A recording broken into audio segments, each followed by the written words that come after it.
호텔에서 월세를 한번 받아볼까요?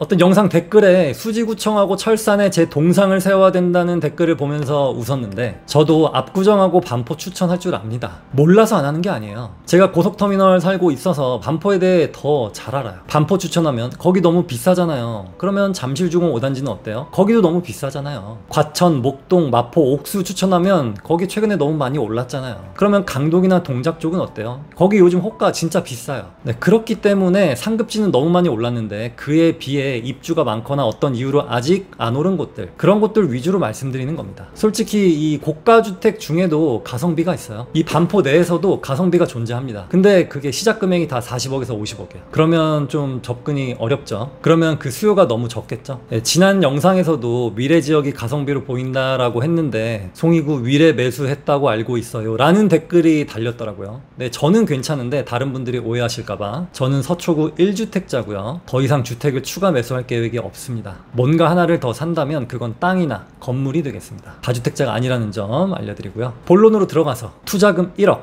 매달 수익 보장, 호텔 투자로 월세 걱정 끝, 이런 말 어디서 들어본 적 있죠. 하지만 현실은 어떨까요? 화려했던 분양형 호텔, 대부분의 결과는 처참했습니다. 분양형 호텔이 왜 자꾸 망하는지, 왜 자꾸 피해자가 생기는지, 구조적으로 어떤 문제가 있는지 한번 볼게요. 먼저 분양형 호텔의 프로세스는 건설사 호텔을 짓고 객실 하나하나를 개인에게 분양을 합니다. 분양을 받게 되는 투자자는 호텔 객실 한 칸을 사서 임대 수익을 얻는 구조예요. 하루에 10만원짜리 방이다 라고 하면 그 10만원에서 몇 %를 운영업체한테 주고 나머지를 받는 구조가 되는데요. 운영은 전문 호텔 관리업체가 하는데 하루에 10만원짜리 방을 20일만 잔다 해도 200만원, 그 중에 100만원을 운영비를 쓰고 100만원을 내가 갖는다, 이런 논리입니다. 처음엔 이게 좋아 보이죠. 근데 문제가 하나둘씩 시작됩니다. 많은 분양형 호텔은 월 100만원 수익 보장 같은 약속을 하는데요. 대부분 초기 몇 개월만 수익을 주고 이후에는 끊깁니다. 그 이유는 월세처럼 주는 100만원은 실제 영업수익이 아니라 초기 투자금의 일부를 돌려주는 방식이거나 건설사 자체 자금으로 버티는 방식인 경우가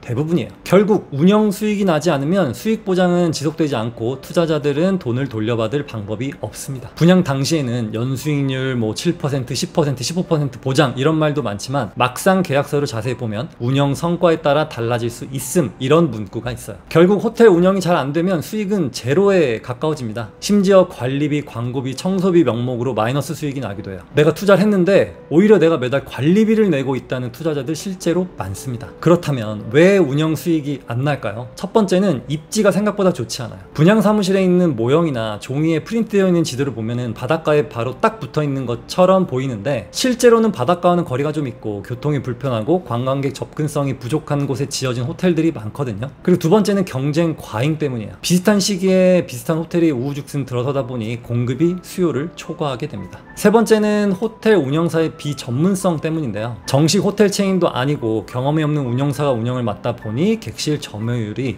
처참합니다. 게다가 수익의 투명성은 거의 없는 수준이에요. 예를 들어서 객실 가동률이 몇 %인지, 하루 숙박료가 얼마인지, 실제 고객이 몇 명 오는지, 이런 정보들을 투자자가 정확히 알 수가 없습니다. 운영사가 마음대로 수익 산정을 하고 운영비 명목으로 얼마든지 차감할 수 있는 구조이기 때문에 이 분양형 호텔을 사실은 깜깜이 투자라고 하기도 해요. 또 네 번째, 운영비가 생각보다 비쌉니다. 호텔은 일반 오피스텔이나 상가보다 관리비가 훨씬 높아요. 방 청소도 해야 되고요, 직원 급여, 마케팅 등등 운영비가 수익보다도 더 많은 경우가 다반사인데요. 또 하나 중요한 문제는 분양가 자체가 부풀려져 있다는 점입니다. 실제 주변 시세보다 한 2배 이상 높은 가격에 분양되는 경우도 많아요. 많은 분양형 호텔들이 초기 분양만을 목적으로 만들어지는 경우가 대부분이고요. 초기에는 모델하우스도 막 그럴듯하게 만들고 연예인 투자, 해외 관광객 특수, 서핑의 성지 등등 이런 것들을 강조하지만 막상 입주하고 나면 아무런 마케팅도 운영도 없는 경우가 많습니다. 사실상 분양만 하고 손을 딱 털고 나가는 구조예요. 그러면 그 차익은 누구 주머니로 들어갈까요? 네, 바로 건설사와 시행사, 그리고 브로커들입니다. 게다가 임대차 계약, 운영 수익 배분 구조도 복잡하고 불투명해요. 투자자가 손해를 봐도 법적으로 책임을 묻기에 어렵게 설계된 경우도 많습니다. 더 큰 문제는 팔 수도 없어요. 분양형 호텔 객실은 주택이 아니기 때문에 실수요도 없고 임대도 어렵습니다. 팔려고 내놔도 사려는 사람이 거의 없다는 뜻이에요. 결국 투자금 회수가 불가능해지는 경우가 대다수입니다. 실제 피해 사례를 보면 매달 수익은 수익은커녕 관리비 폭탄에 시달리고 객실을 팔려고 해도 매수자가 없어서 수년째 묶여있는 경우가 많습니다. 심지어 전체 건물의 공실이 70%, 80%가 넘는 호텔들도 있어요. 이 시간이 지나서 이게 경매로 넘어가거나 휴업 상태에 빠진 곳들도 많고요. 그럼 이게 사기 아닌가요? 라고 볼 수 있는데, 이 문제는 투자자 본인이 투자라는 형식에 동의했다는 점입니다. 명확한 사기 증거가 없으면 법적으로 손해배상을 받기가 어렵습니다. 소송을 해도 시간과 비용이 많이 들고 이길 확률도 낮아요. 무엇보다 분양형 호텔은 건축법상 숙박시설로 분류가 됩니다. 주택이 아니기 때문에 주택임대차 보호법의 보호를 받지 못하고 운영사와 계약서만 있을 뿐 임대보증금이나 수익에 대한 강제력도 없습니다. 운영사가 갑자기 사라진다면 그때부터는 소송이 아니면 아무 방법도 없어요.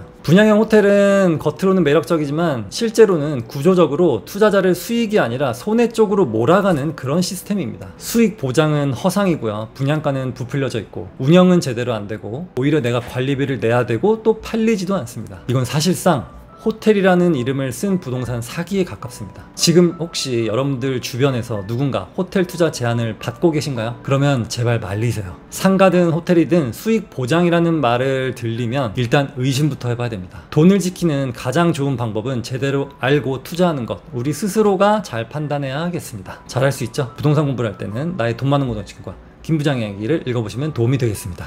감사합니다.